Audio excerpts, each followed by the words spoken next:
Katie and Nat, walking the scene with you in old flicks from the 90s. So keen, the VHS Club, they're the talk of the town. Breaking it down, spreading nostalgia all around. Moving and grooving to the synth-pop sound. Their insights so fresh, painting pictures profound. From Pulp Fiction to Clueless, they know it all. The genuine love for movies stands tall. Unfolding memories on that VHS screen, talking about classics like you've never seen. Katie with her charm, Nat with that wit. Together they make the VHS Club legit.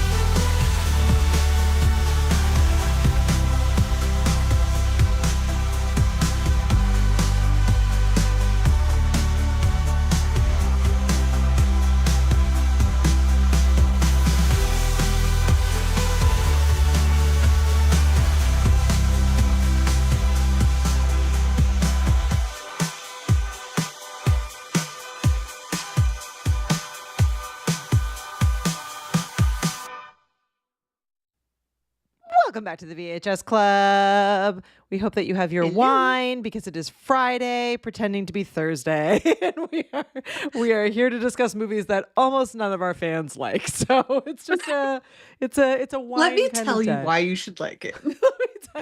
Let me tell you why you should like it. But also, okay, if you don't, it's No, fine. you don't have to. We're almost at the end of this month. Josh, you will not like this movie. Don't even attempt to ever watch it. It is not for you. Say no to this one, Josh. This is not for you.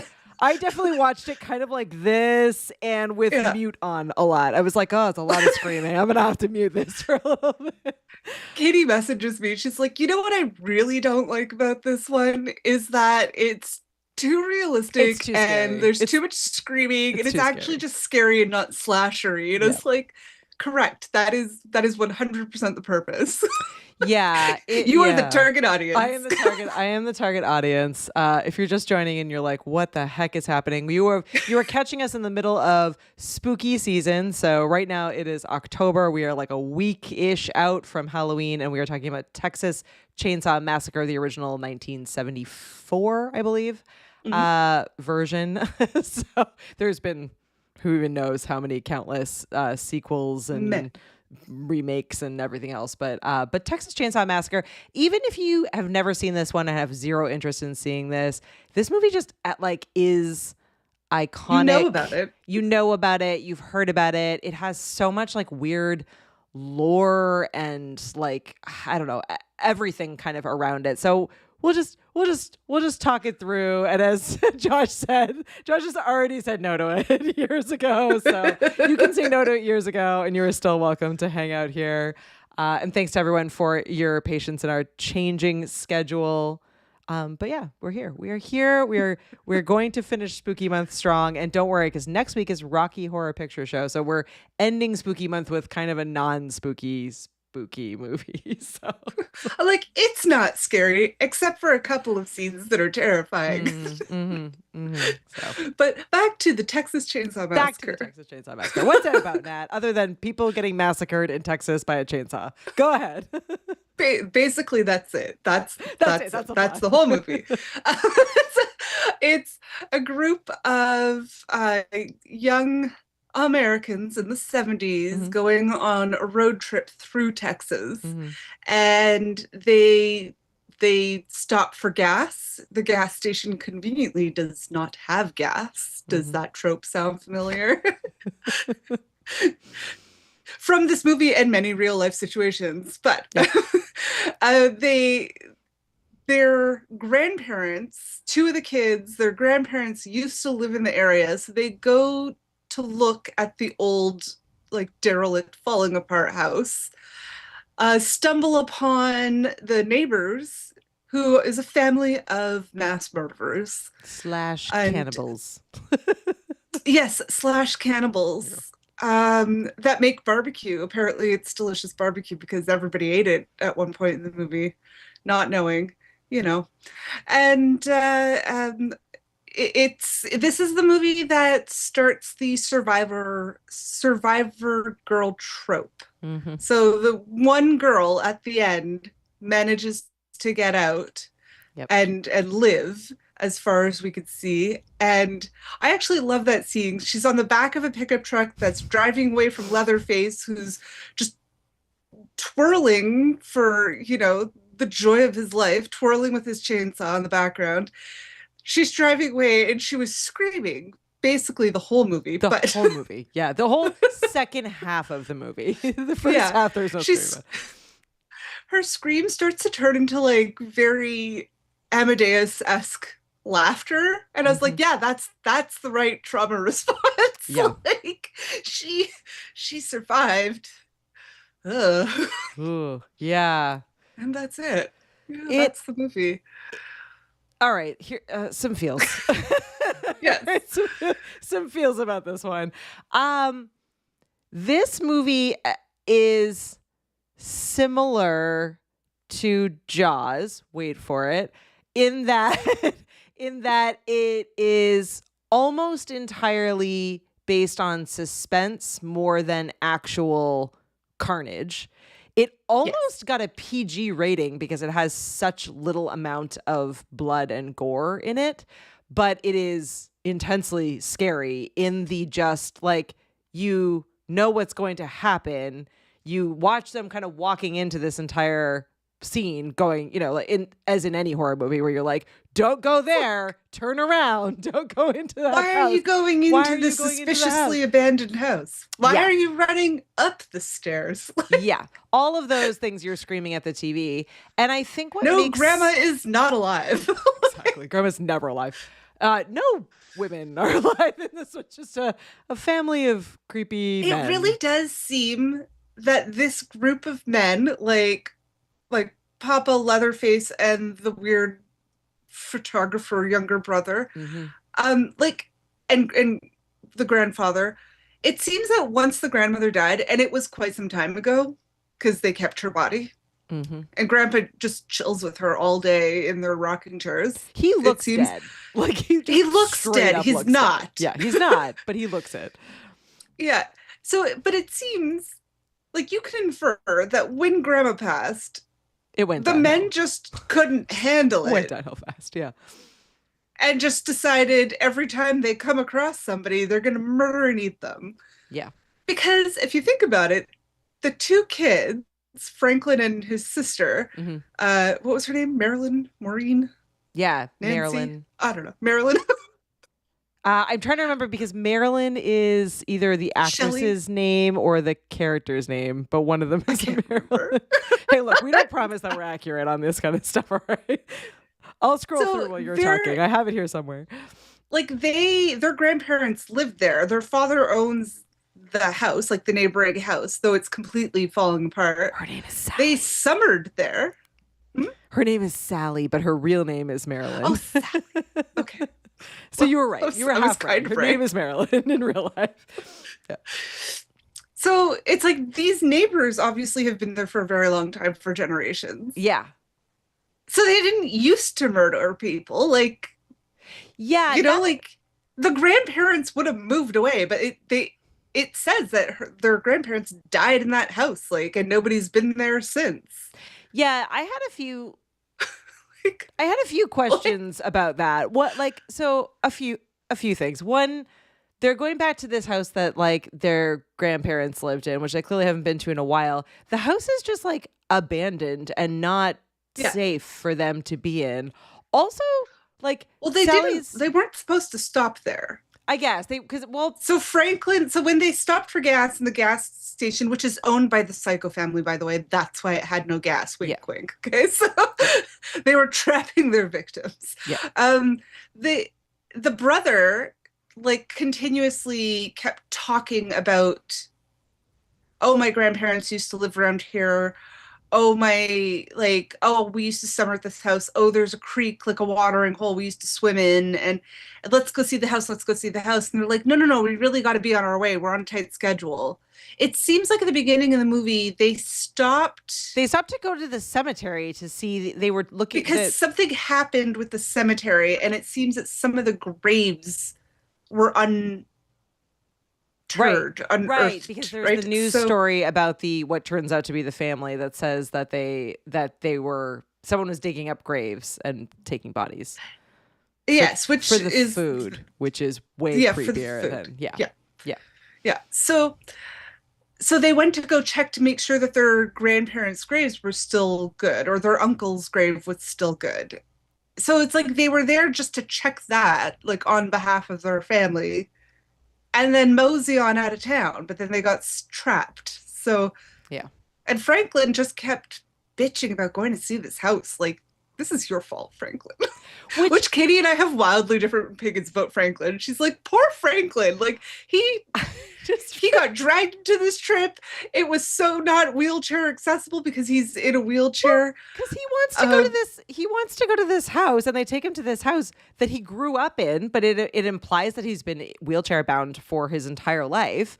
But the house is like as non-accessible as is humanly, like it has like a steep like old house staircase, and they just like piece up upstairs, and I'm like, what the hell? Franklin is just like downstairs, and no, like I had some thoughts and feelings in support of Franklin, but also I just didn't it's get Franklin's bitching and True, moaning about wanting to see this house that got them there in the first place. That is true. He is not if a they likable didn't turn person. down that road. He's not a likable person, but my like accessibility advocate part of me was just like, what the hell? Yes. This is like he can't get around this house, and they just keep No. They've brought him along because they want to like hang out with him, and because he's part of like their friend group, and his His brother. sister really made sure to include him. And but then they're like, they all just disappear, and then they say over and over again, they're like, well, Franklin can't come with us, and it's just like, okay, then why did you agree to go to this house? Anyway, I had some accessibility moments where I was like, wait a second, this does not make any sense. But also, it was the 70s. It was the 70s. People seem to not give shits about things like that. No. So and it's really, this movie is not about like people's feelings and thoughts. And that is not the point of this movie, but the only point of this movie is to terrify the audience. Yeah. So it was a decent budget for the time. It was over like $150,000, something like that. Yeah. Budget. And it made a bunch of money. It made 30 million, I believe. So like that's crazy. It did well. Yeah, budget of around $140,000. It ran for 83 minutes, and like, so it's not an overly long film, and it made $30 million. So what was I gonna say? It had holes. It had a decent sized budget for the fact that it was a horror film. Oh yeah. So it had a decent sized budget, but they filmed it purposefully to be grainy, to have very amateur actors, to have realistic sound and visuals and lighting, to make it as realistic as possible, so that when all the screaming started, the audience would be terrified. And it worked because it was so bad and so terrifying for the audience. The audience reaction initially was horrific. People were pissed. People hated it. People were allegedly hospitalized. Like, it got banned in countries and cities. It was banned in parts of Canada. It was banned in a lot of Ottawa. countries for a long time. Again, even though it didn't have hardly any blood or gore in it. You were right. Like, I think it was scary. Part of it is the setup. This is actually, and I even find this like weird to say, but I just had this moment of like, it's very similar to Blair Witch in that the way it is filmed and the way it is set up implies that it is an actual story. Like, so this movie starts off with, weirdly enough, John Larroquette reading this like text that goes Star Wars style up the screen that says that it's based on a true story and gives like kind of the context and the background of it. It's not at all a true story. But I have this quote from this article. I'll drop it, the link into the show notes, but it says, Hansen also said that the power of the chainsaw myth they created on film persists with such tenacity in Texas that people would not believe him when he said that no such chainsaw crimes had ever been committed within the state. People would say something like, "No, this happened. My cousin worked on death row over in Huntsville and saw Leatherface himself get the chair." But this is understandable because the film falsely marketed itself as being based on a true story. So like people It's swore loosely that it was based- true. Yeah, it's loosely based on many true stories. Yeah. Like there was a Leatherface-esque Yep. serial killer, not in Texas. Yep. I can't remember his name. Maybe Fred. I don't know Something? the details. It's also I don't loosely based on Ed Gein, who killed people during the Yeah. 50s. It's like Well, all the bones and like so in this and House grave of robbing. Horrors, That also links through to Ed Gein, who was definitely a grave robber. yeah, the grave robbing, the bones, decorating the house and furniture with body parts. It's Because they had this chair that they strapped poor Sally down in, except the arms of the chairs were human arms, but they looked pretty fresh, so it was probably her boyfriend's arms. Could we Seriously. talk about that for a second? Like, she doesn't even know that her friends are all dead in this house. So the first couple, so the trip seemed to be these two couples and Sally's brother, Franklin. And the first couple goes off to find this watering hole, this creek that Franklin went on and on about, which didn't exist. It was all dried up. Like, Yeah. yeah. So then they hear a generator and they're like nearby and they're like, oh, they have gas. Let's go get some gas. And of course the boyfriend is like, well, I'm just gonna mosey on into this stranger's house, Yep. which, by the way, one of my pet peeves is if you ring the bell and nobody answers the door, why do you start pounding on the door? That happened just the other day. I was in the shower, so I hear the doorbell. I'm like, oh, well, if it's important, they'll leave a note or call, like if it's somebody I know. Yep. And then it's like, boom, boom, boom, pounding on my door. And I'm like, what is it, freaking police or something? Is there like an incident in the neighborhood? No. It was like a Jehovah's Witness. Like, no offense to them, but like, what are you doing? What are you doing? Yeah. Like, you rang the bell, nobody answered the door. End of story. Why are you there for like 5 solid minutes pounding on the door? Oh my God. Also, Anyways, when you pound on the that guy door deserved and it. it creepily swings open, like allowing you Don't into the go in. house, don't go in. Don't go in. Don't go in. Especially if the house is in I the like- middle of nowhere and has like weird bones and like sculptures in the yard. Like I know that these are tropes that are based on movies like this, but like seriously, like just some common sense. Just some common sense. No, for but also teenagers. like just the audacity of that guy. Mhm. Just it's And he like just strolls right in. the door opens and he's like, hello? Like, clearly nobody's home. Nobody came to the door. Yeah. Except Why they are you just home. walking in? It goes badly. Well, yeah, Leatherface was Yeah. home. That worked out very badly for him. Yeah. But anyways, my point is, that was really, really rude. But now his girlfriend is outside Mhm. and she's terrified. She probably hears some bad sounds, like the guy screaming and dying. And she has to go and investigate. And what is she going to do? Leave without her boyfriend? She saw him walk in. This is where I'm not a good friend and or significant other. Peace, Like I'm out.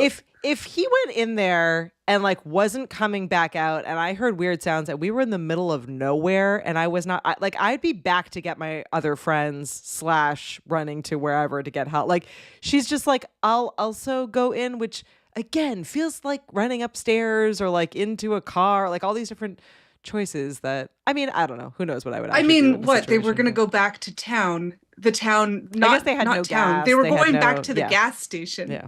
Yeah, Which there's is nowhere for owned them by to this go. family. They're screwed. Yeah, they were screwed at this point. But The thought was good. Like, yeah, we'll go back to the gas station and call for help, except the people there to help you are the ones murdering you. So, yeah, I mean, but yeah, I mean, definitely the idea, and Franklin and Sally get in a bit of a fight about it because her boyfriend then goes off yeah, to try and find their two friends. And then it gets pitch dark out.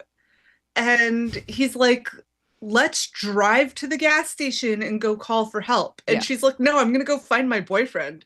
And that's where I agree with you. I'd be like, fuck that. We're going to town. We're going to a police station. yeah. Mind you, it all ended up they didn't have the car keys because one of the guys walked off with the car keys. Yeah. Yeah, I've learned a lot of lessons from this movie. So the other one is like, don't go with crappy friends. And also, if the crappy friends are going with you, just leave. You don't need a group. You can just leave. You can leave by yourself. You can go. Like it. Yeah. Go get help. Go get help. Okay, so the scene when the first girl walks into the house and she Yeah. goes into this room and she slips on the floor and falls because it's covered in chicken feathers and human remains. And she starts to, like, she's looking around. She can't even scream yet because she's so horrified. And she starts to, like, heave and she starts to throw up. And I'm like, I'm pretty sure she actually threw up and that was not scripted. Oh, yeah. So it looked too real. Yeah. So some fun facts about this movie. I'm gonna end with this one. So the making of this movie was so insanely brutal, and the actors made almost no money, like a few $100s each. They did not get any royalties. They got like a one-time payment, but it was I think Larroquette got paid in weed. Yeah, John Larroquette got just given marijuana, which I'm sure he was thrilled with. So, he had the least bad experience out of everyone because he just did voiceover work. His first official movie credit, though, which I think is hilarious. It was so hot in Texas, like Texas level hot, well over 100 degrees Fahrenheit every single day.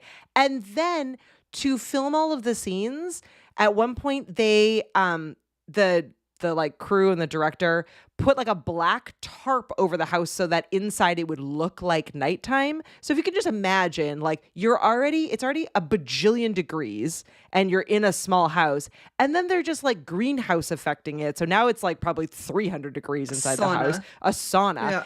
And they brought in like actual animal bones and like feathers and whatever to pour on that. So it smells horrible. And in order for the like continuity of the movie, like actual carcasses. So like it smelled so foul in that house that they were literally throwing up, and they weren't allowed to change their clothes because they wanted the continuity of their clothes getting like more and more, like the same outfit getting more and more destroyed. And they were working on a pretty actually they weren't, because you said it was a big budget, but they told the actors for the 70s, I feel like 140 it's not plus $1,000 is a lot of money for a slasher flick, for a horror movie. Yeah, so they weren't allowed to change their clothes. They weren't allowed to shower. God. So they were literally just like for weeks, not days, weeks. They were just like literally bathed in their own sweat and like foul everything. So they were like very, very sick, heat exhaustion. They were throwing up. They were like, the making of this movie is worse than the movie itself, in my opinion. And like for nothing, like in the end, like they didn't, like they were part of, I guess, like an iconic moment in movie history, but they did not like get paid or get any crazy roles as a result of it. And like, this was not a mainstream kind of movie. Yeah, just wild. And the taboo that went with it, because it got banned in so many places. Urban legends popped up around this, like you said, like people in Texas are like, no, I know, like this murderer was for real. And I was telling Katie earlier, there's an urban legend in Canada, which I swear to God was real, because I read maybe it is a whole real. news thing about how the guy just got released from prison, but his release was delayed because of the pandemic. And anyways, apparently it didn't happen according to the internet nowadays. But not 2 years ago, but whatever. A guy allegedly in Toronto in the movie theater went and ripped a chainsaw without a chain on it, but it was just to, because he was stoned and thought it would be funny, and got arrested for, public endangerment and inciting panic. Allegedly an urban legend. There's so many today, nowadays, anyways, but urban legends tied to it. I don't know. It feels like it could be true. Anyway, I don't know. Maybe not. It's crazy. So the craziest part of all of it, though, is that the house that they filmed in is apparently now a restaurant in Kingsland, Texas. Which, like even though this is a movie, so much, like nope. I hope they gutted it. And like really refurbished it. somewhere I read that the gas station is like a Airbnb or like some kind, like you can stay in the gas station. Again, that could be an urban legend. I saw it in passing during research, but I was just Yeah. like, nah. It I is don't one of mind those things horror, that people but would nah. do. Like, just no. So what I like about this one is it introduces a lot of these tropes that we now associate with slasher flicks, which are more campy and more fun and more over the top, gory and jump scare. And it's usually like teens and promiscuity and running through the woods Yeah. or whatever, Yeah. like, so it brings us to that fun, more fun genre of the horror. Yeah. Like it brings us to the subgenre that you and I particularly like. Obviously this movie, like you had referenced, it's more like Psycho, where it plays with the psychological, and it does. And Silence of the Lambs, and like those Yeah. movies were, certainly are in kind of the same Which genre. funny enough, Silence of the Lambs references this movie with Leatherface, which technically may reference Ed Gein, possibly. Possibly, yeah. Possibly. According to Ryan Murphy in his new Ed Gein series, it does. But a lot of Ryan Murphy's Ed Gein show was not factual. Yeah, so much of it. But it's Ryan Murphy, so we expect it to be not at all I think like good, accurate. In addition to what we've already said, I think what makes this one scarier, at least to me, is that this one and Silence of the Lambs actually also the same. Like they feel more possible than like a Friday the 13th or a Halloween, where like the killer is like just like it's still a man versus like other things. So it's still like possible within the realm of possibility. But there is in those movies certainly a level of like supernatural that does not exist in this movie. Like, so in those ones, like, doesn't matter how fast they run, doesn't like he catches them, like, doesn't matter how many times they shoot him, he never dies. Like, there's like kind of these tropes that exist in the later movies that aren't in this movie. And because this took place in the 70s, where like many of the like, like memorable, I don't want to use iconic, but like all of the serial killers that we are now watching endless Netflix documentaries about, they were operating in like the 70s and 80s. So this was a time where like we started to hear about this more, and this was definitely like within the realm of possibility that this could happen. So again, it isn't that kind of like Blair Witch phase where like how this movie was made and what the killers were doing and like everything about even the actors in this, like the crazy family that plays the killer family in this movie,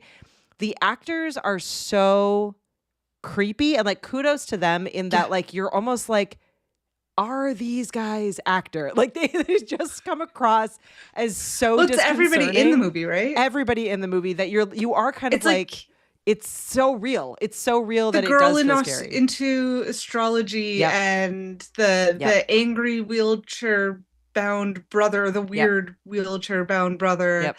The Sally just screaming her head off. Yeah. She sees blood and guts and she's just like, no, I'm not going to stop screaming until the credits roll. It's pretty realistic. Yeah. Yeah. I think one true story / also popular movie that this reminds me of is The Hills Have Eyes, though that took place in Scotland, in the Highlands of Scotland. Though a very popular American movie. I think it's been made into like a couple of, like it's an anthology of them, but where they did do that. It was kind of like this family had sort of I think it was two brothers, had sort of the last stop on the isolated roads, before the next like village or town. So it's like a very isolated area and there's nowhere else to stop. It's the only sort of convenience store / gas station, and how they could like pick people off because there is nobody else around. There's nobody that'll hear them. There's nobody that will because there's no police station nearby, Yeah.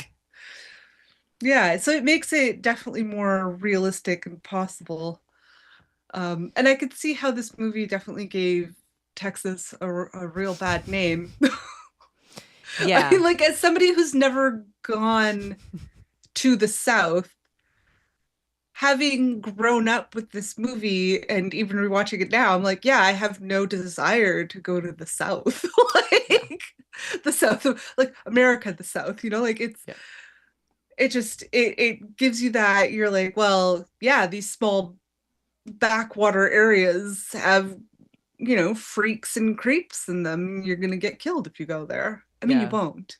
As Josh There are said, definitely certain parts of the South that I would love to travel to and see for like the culture, but you not this culture. you and Josh are the same. You've already said no to this years ago.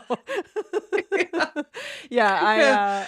I love Texas actually. I really have enjoyed my time and visits there, but I do agree that like Yeah. this definitely like It stands plants a seed. it plants a seed, and it is crazy because like the actual truth of it is that there have not been any like any chainsaw murders that have happened in Texas, even though we all like deeply feel as though that must be true.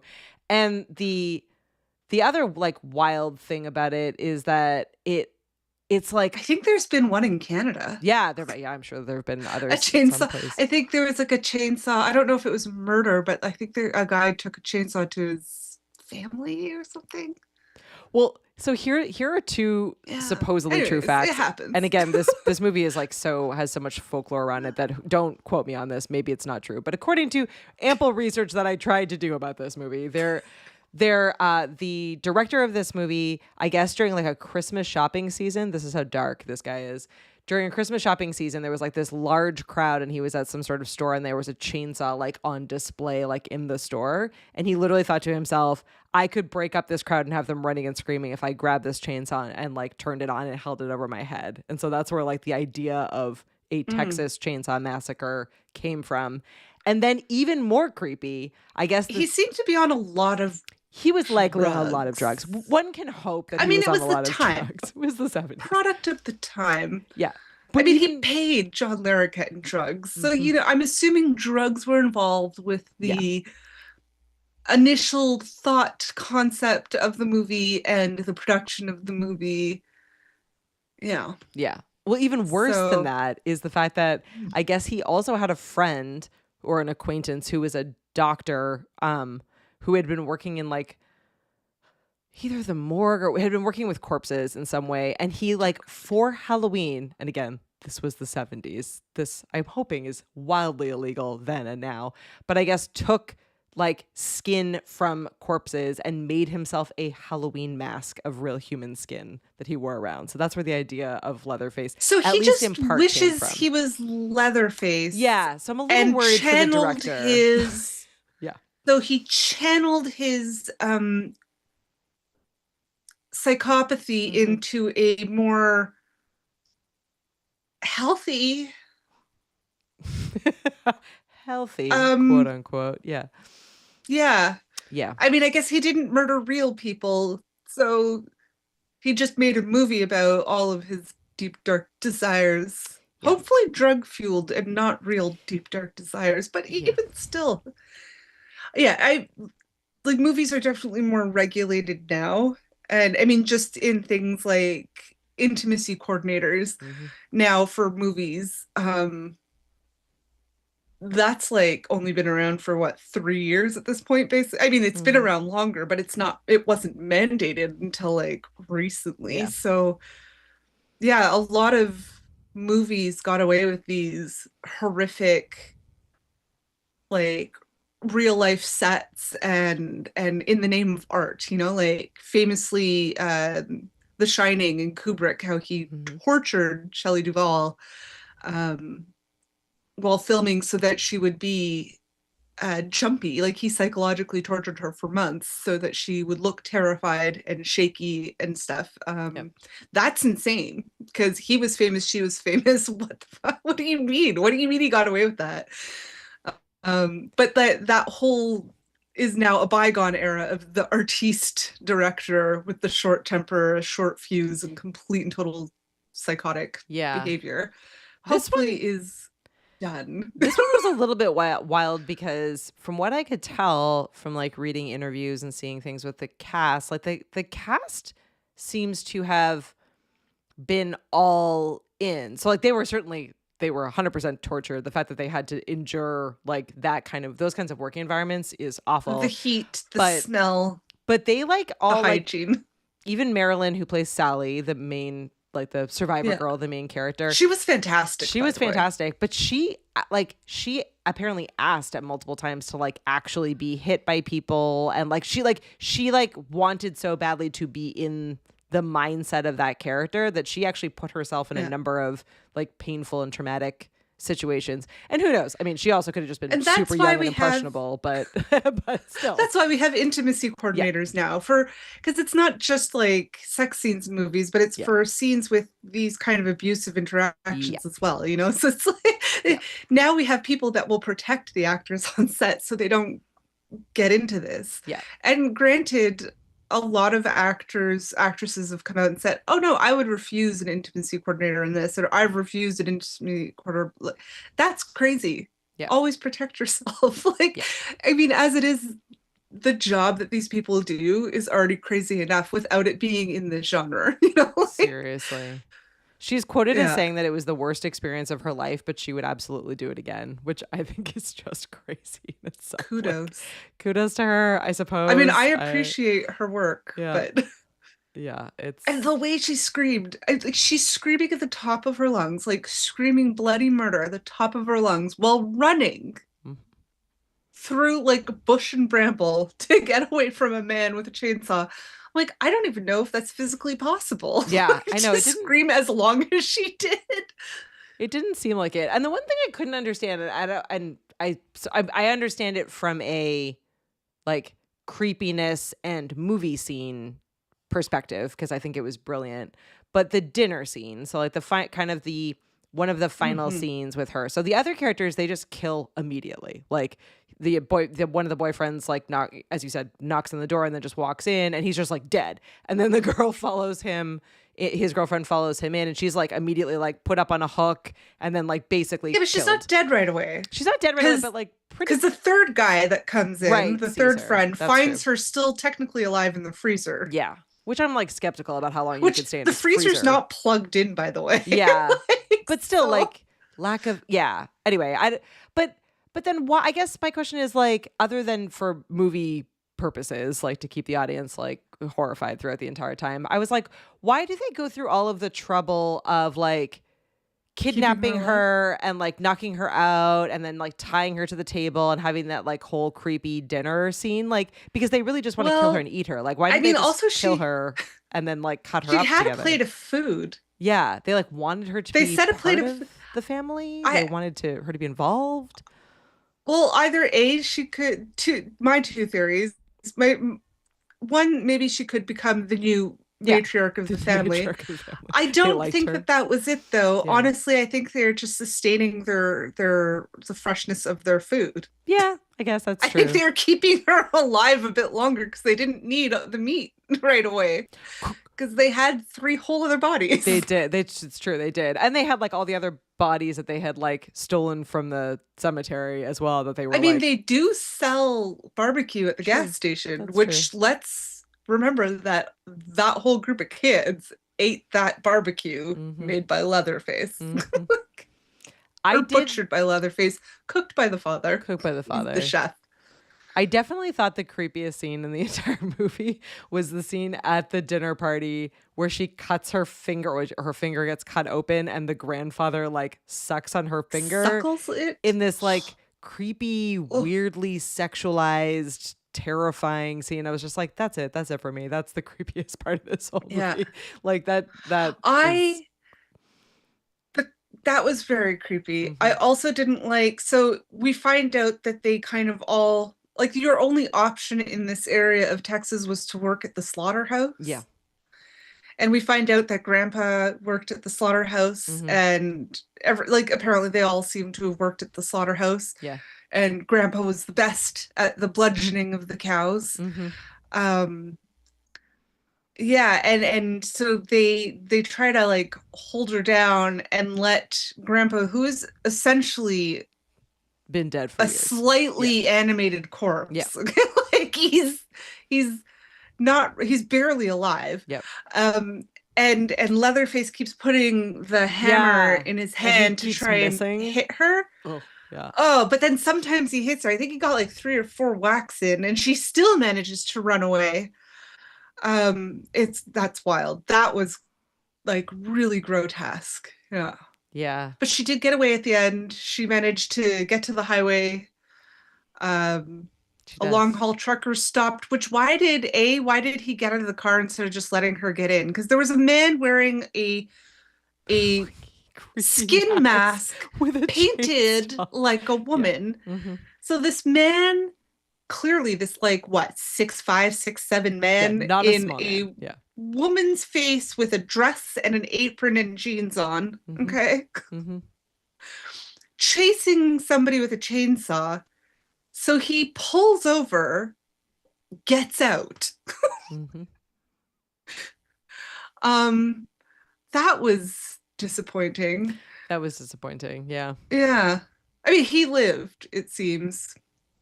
I do have to say, Leatherface twirling with his chainsaw at the end, because like it implies that they will get caught, and I think they hinted at news like on the radio or articles about this crazy family and them being caught, right? Yeah.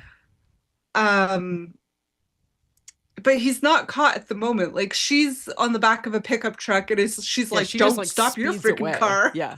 Like so, she's speeding away, and and he's just there twirling, He's living his just there best life. twirling. He had like so Which is a very iconic scene. Like it is an everybody, iconic even if scene. you haven't seen the movie, you know the chainsaw over the head. Like it's yeah. Yeah. His name in real life is Gunnar Hansen, and he had like I think one of the most difficult possible roles. Like in fact many of the roles in this movie are probably pretty hard to act, not just because of the brutal working conditions as we talked about, but he had basically no lines and he's behind a mask. So like really Yeah. like the majority of what he's able to pull off in being scary is just the fact that he's holding a chainsaw Size. and then his size and I guess his mannerisms to some extent. And he kind Yeah. of murmurs like in, things you can't really hear or fully understand because he's got this Yeah. mask on and he's clearly like unhinged. But I actually thought he did like a really great job, and I did really like the fact that the mask goes through 3 different iterations. Like the mask gets crazier the further we get into the movie. Like it starts as being like already terrifying because it's like clearly a human skin mask, but then He it like dresses up gets for dinner, though. more terrifying. And then, as you said, by the end, it's got makeup on it, which is like a creepy horror version of like Mrs. Doubtfire. He's wearing like a full Yeah. dress, and it's like there's something about like how unhinged he gets even just Like he visually put through on the Ma's mask. pearls for dinner, you know? Yeah. Okay. Yeah. All right, babes. Jeez. Yeah. Yeah, I think of so there's many of these movies. I love the one with Eric Balfour. Was Jessica Biel in that one also? I can't remember. Yeah, there was like a 2003, I want to say, version of this Yeah, I movie. really liked that one. I love the 80s one with Renee Zellweger. Leatherface was played by Matthew McConaughey. Who still terrifies me to The this day as a thing, result of it. yeah, so the thing is, the 80s version, it's literally called the Texas Chainsaw Massacre The Next Gen. Is it next gen or is it the new Texas Chainsaw Massacre? I think it's the next gen. Oh, now I gotta I look it can't, anyways, up. Do continue. whichever, I'll look but it up.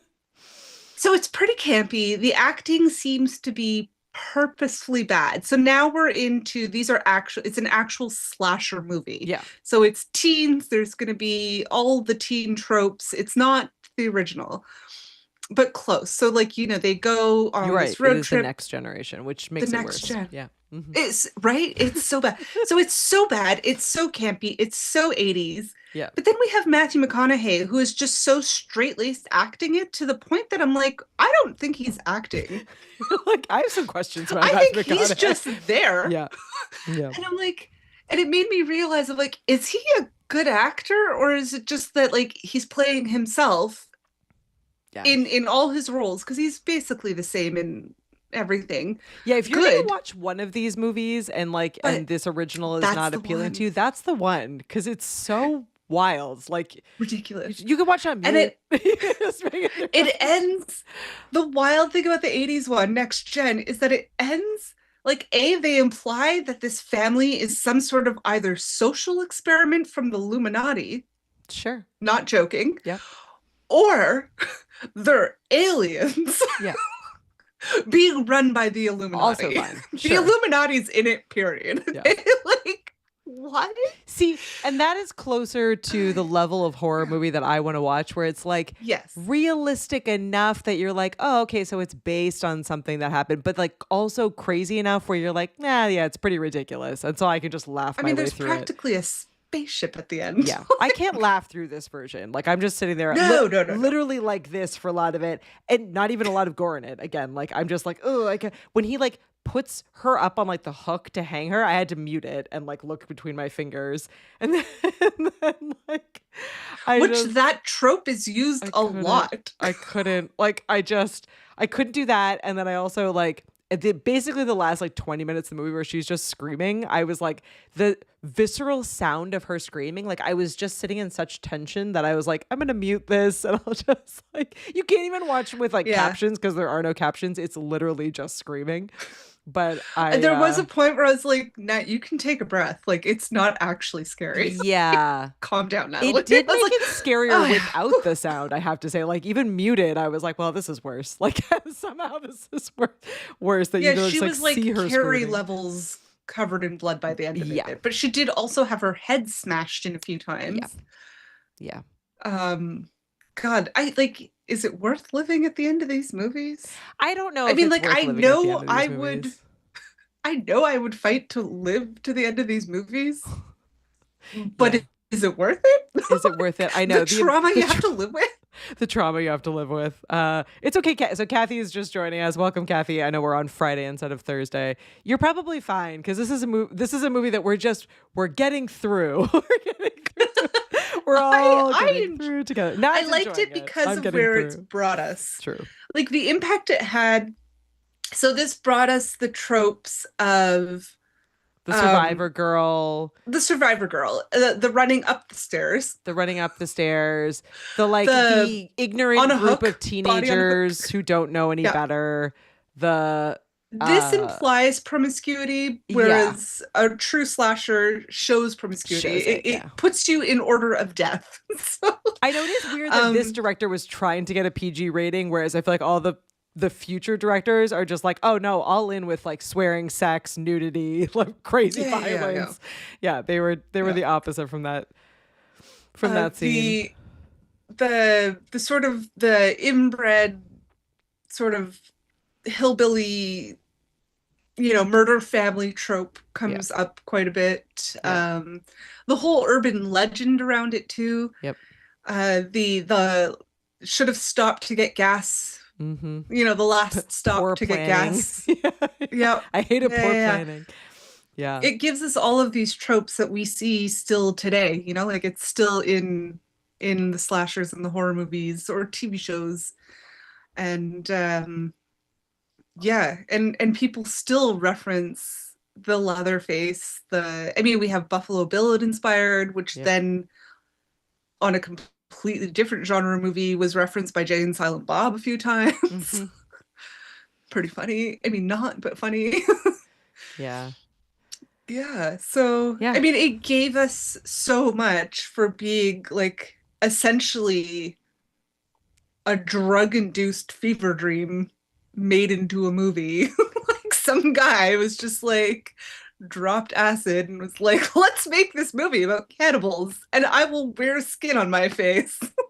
Yeah, it really it became the archetype for this notion of the masked killer and was a huge influence for Ridley Scott and Alien, Rob Zombie, all these all these other movies that kind of came on the other side. And again, this one hits different. The Rob Zombie movies. This one hits harder than straight up gore because it's just it's just realistic enough that you're like, ugh, I don't Yeah, Love it it. plays on the realism and the psychology. Mm-hmm. And like the director and writers were like, no, that's what we want it to do. We want it to mess the audience up. Yeah. Yeah. And I'm glad it shifted more into the slasher, like Yeah. more Same. comedic relief moments of these kinds of movies. Because you can't watch a movie like this, every day. It's not healthy, I'm sure. Mind you, I No. say that and listen to my little murder shows to go to bed, but It's funny. I love a true crime, and I love, like, as we've talked about, I love a slasher flick, but I like yeah. this one. I'm like, we talk a lot in this show about like rewatchability of movies. Like, I'm good not watching this one again. Like, Yeah, no. it's not one that I like would highly recommend or would rewatch like over and over. But as you said, like, I think it is like certainly part of the canon, and certainly is kind of ironically the Godfather, the foundational movie for what would become the horror genre, which I do really like. So it's necessary. That's why I think it's a list. necessary evil for it to be on our list. But I'm also happy that we are almost at the end of this episode. We're through to the other side. It takes us out of the sort of Hitchcockian psychological thriller. Yep. Adds a little more physical and visual. Yep. And it primes the pump to get us to the slasher genre. Yeah. Historically speaking. So yeah. And all of our tater tots, Kathy says, I'm like Val on this one. I don't do scary. Maybe I'm like Josh. Yeah. Josh says, this is one I'm avoiding at all costs. And Andrew is here who says, I don't like scary movies. So don't worry, guys. We're almost at the end. Next week we'll be doing Rocky Horror, which will round out and finish off our scary, spooky movie series. To be frank, I find things like Idiosyncrasy was scarier than this. Yeah, that one. Yeah. Because that's the reality that certain places are living now. Mm-hmm. That was scary. Yeah. Religious stuff always gets me too. Yeah, I don't really. I think we've talked about this before, but like Drag Me to Hell and the. I also don't like anything with kids. Like a lot of the like Japanese horror stuff. I don't know. The Ring. Ringu. Oof. Yeah. Who makes great horror movies? South Korea. Yeah. Korean horror movies are next level, guys. Katie and I went through this phase in the aughts where we're gonna watch all these artsy like Korean horror films, and like I can't believe Dane stuck out through that. Yeah, we went to some dark places. He's just like, okay, you two do that, and I'm gonna drive back to New York. I'll be back another time. Yeah,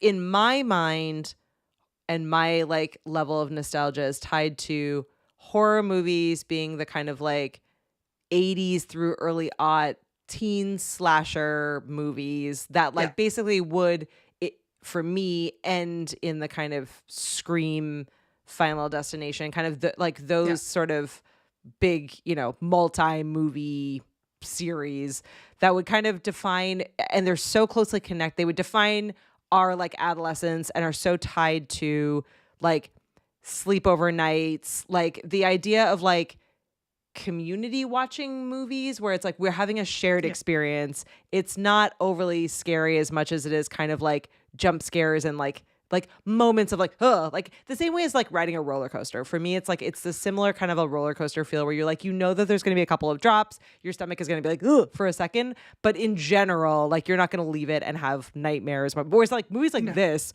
could straight up give me nightmares, and I would be so it. Like, I'll never forget going to see Urban Legend. Yeah, that one we haven't in theaters. Yet done. We should definitely add that. Maybe that's next year's Halloween. Yeah, and I don't know how we got in to see it because we were in high school. It was still the 90s. We weren't 18, and I'm sure it had to have been PG-18 because there was... Well, sex is not as big of a taboo rated R in Canada as it is in the US. No, it's usually PG-13. Like the US, it's like guns and violence is PG-13, but sex is like rated R. Yeah. But here it's the opposite. Yeah. Less prudish, I guess, more anti-gun violence. Mm-hmm. But I remember like my whole high school class went to see it. It was, I don't know what it was. We went to the Guzzo Theater, which It was the Joshua Jackson of it all, really. That's what did it for me. it was Joshua Jackson, Ryan Philippe. Yeah. What's her name? Marsha something. Darn Anyway, it. it was a Yeah. great cast.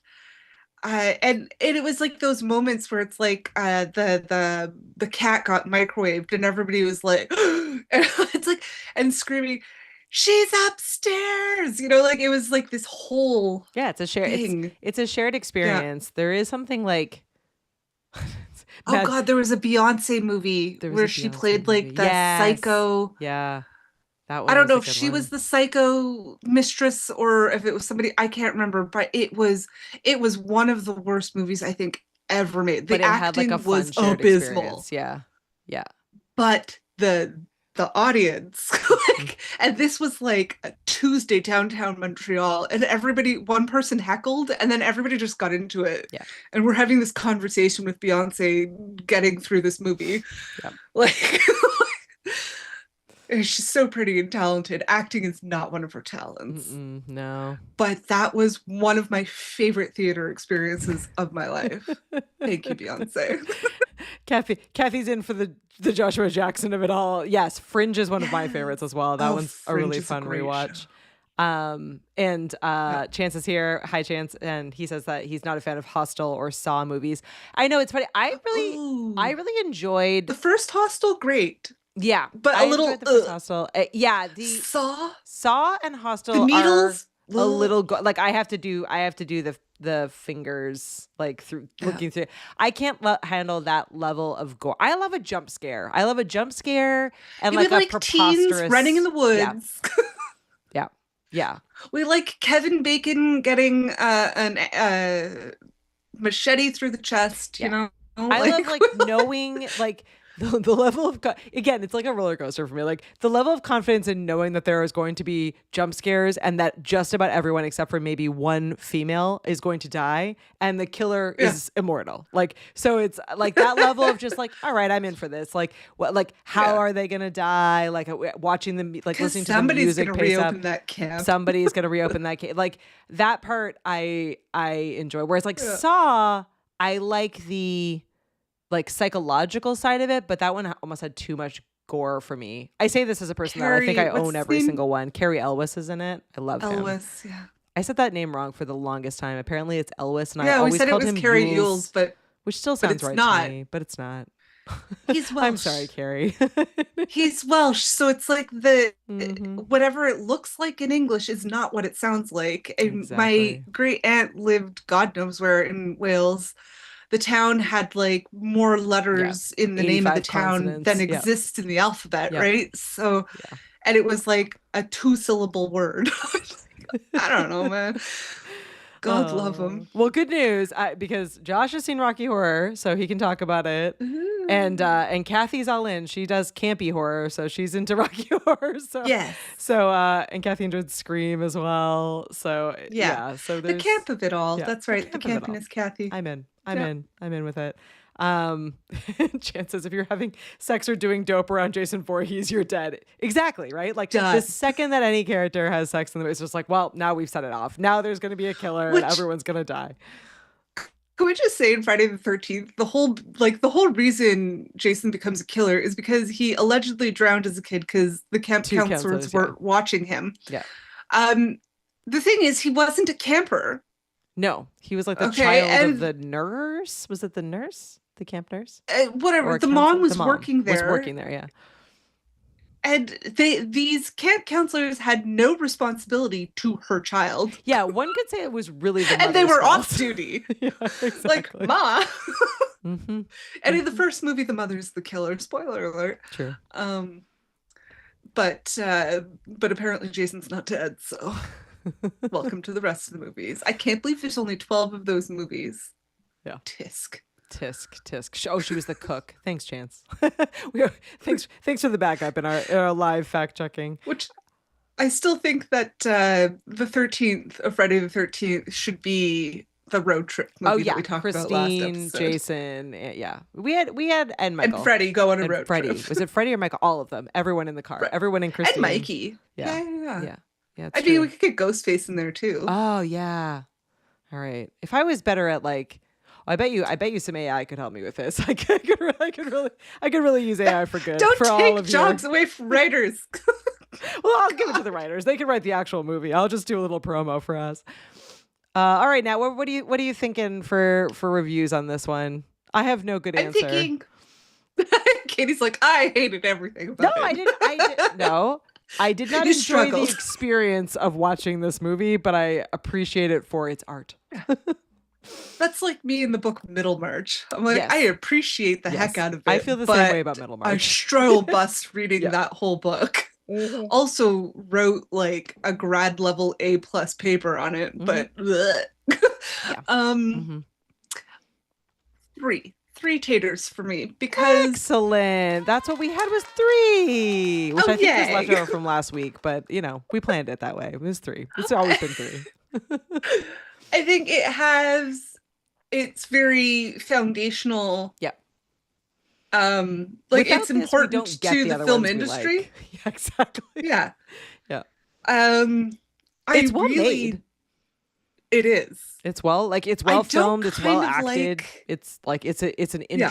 interesting quote unquote script. Like it's generally well made. It did well. Like And it has all these crazy urban legends around it. yeah. Daryl says, "I don't like how it made us look in Texas." We're so sorry, No. Daryl. Yes, I know. I know. We're here. That's we know kind of the thing. Texas is not like this. We know many people Yeah. don't. People really confuse No. actual Texas with this, but yeah. I really want to Yeah. go to Austin. It's on my bucket list. Yeah, so. it's a great city. In fact, I know Austin. I know a lot of people from Texas say that Austin isn't really like Texas. Yeah, If that makes sense. It Like is not Texas. like there's Texas. this I've heard this whole debate how like Texas is in the South, but Austin is not the South. Yeah. Austin's a blue I dot don't in a know. red state is what they say. Although I feel like Texas has been changing a lot. But Like, didn't Texas just recently like invade another state? But anyways. it's possible. Are you okay there, Daryl? Please let us know if everything is okay in Texas. We hear there are chainsaws and crazy people everywhere. We hope that you're okay. Yeah. No, it's a great No, but I like visiting Texas. It's one of my favorites. yeah, anyways, it hasn't deterred me from wanting to go. Nor should it. Because as we said earlier before Daryl jumped on, this movie, it says it's based on a true story and everyone believed it was a true story. It is not at all a true It's story. There was no one that was killing people with chainsaws. And although they did use a real chainsaw and just took out the chain and like added real Yeah. chainsaw noises, which must have felt great. Like the weight of a chainsaw, like again, this guy who was like holding a chainsaw over And his he head. really twirled. He's a big guy. He was a big guy. Yeah. Yeah. Well, we did Well, it. it was a We good did movie. It, It was was a good, exactly. It was a good movie. It was a It- movie. We got through it. I'm very excited for Rocky Horror. I'm like all in on Rocky Horror. I might dress up and watch at my own house. I definitely, it's one of Dane's favorites, so he'll be watching with us. Maybe we can even talk him into coming on. It'll be fun. Yeah, we definitely love Rocky Horror. Yeah. We have for a very long time, and it's fantastic. Yes. Also, Oh. apparently has a very traumatic filming set. Also has a very traumatic filming set. Yeah, we'll be talking a lot about the behind the scenes of Rocky Horror, which somehow is celebrated. It's up to 50th anniversary this year, or Yeah. this year or last year, which is just wild to me. So yeah, it should be Incredible. a really fun one. I just love like spending time with a young Tim Curry. Like I'm just in it for Tim. In the same way I'm in it for Joshua Jackson, I'm in it for Tim. And Meatloaf. And Meatloaf, all of it. The whole cast is fabulous. It should be a fun one. Huge thanks for everyone for signing up for the newsletter. As soon as we jump to the next scene before we close out, I'll put up the QR code if you want to sign up for that again. And we did take everyone's votes, so we collected votes for our next Wednesday watch party, which is happening in mid-November. I think it's the 12th, if I'm remembering off the top of my head. And we were choosing between Hocus Pocus, Pump Up the Volume, and Ferris Bueller's Day Off. And I'm excited to announce officially that our winning one, Nat helped us break a tie. Winning one was Hocus Pocus. So Hocus Pocus people can celebrate. We'll be remaining slightly spooky, slightly silly for the next couple of weeks here for that one. But yeah, so It's invites. pre-Thanksgiving, It's right? pre-Thanksgiving. So I figured it's still technically, it's still fall and it's still fall. It's the spooky. Sanderson sisters. So they're like both scary and not at all scary because they're so silly. So we're going to hang out and watch that. And if you are on our email list, you'll get an invite to click through and watch that with us. I think it's going to be a really fun time. So when we're going to do one more watch party with just chat only, and then we can vote as a team on whether or not we want to add in video or if we're fine with just doing chat. But I think it'll be fun. So wear whatever you want because no one will see you. Grab your snacky snacks and your drinky drinks, and we'll snuggle up and have a lot of fun watching Hocus Pocus, which I think will be a blast. But thanks to everyone for voting. We got lots of emails coming through, and people voted on Instagram, which was really great. Yeah, Daryl, it is wildly weird that Rocky Horror and Jaws are the same age. That is just bizarre. And yet somewhat, it's like, yeah. I mean, the movies came out like 10 years ago, right? Yeah, I know. Also, they came out yesterday. So it's all blur in the time of our lives. Well, thank you for hanging out with us on a Friday pretending to be Thursday. And as always, you can find this show here on YouTube, over on our website, thevhsclubpod.com, and you can listen wherever you get your podcasts. We're on all the different players. Who knows, Nat? Did you hear that the big news coming out of Spotify, which we are on Spotify, is that now apparently you'll in the future you'll be able to watch Spotify video podcasts on Netflix, which is wild. So maybe we're coming to Netflix. We're that famous. It's possible.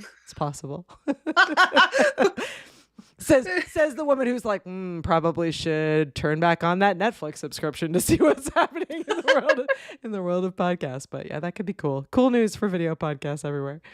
I think it'll be fun times. Yes, Kathy. Everything was only 10 years ago. We could not possibly that's the today, right? It's like 70s, 80s, and today. 70s, 80s, 90s, and today.